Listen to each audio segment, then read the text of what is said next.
Tearing up this old foundation of the milk house.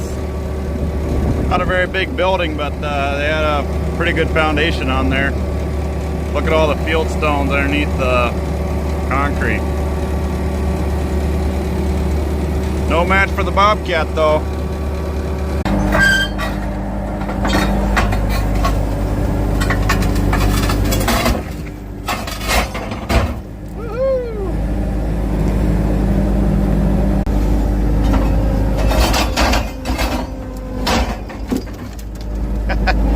Come on, brake.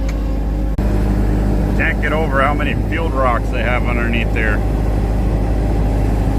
Kind of ridiculous. Just remember, that's where the power comes into the barn. I better be a little careful where I dig. Coming along nice.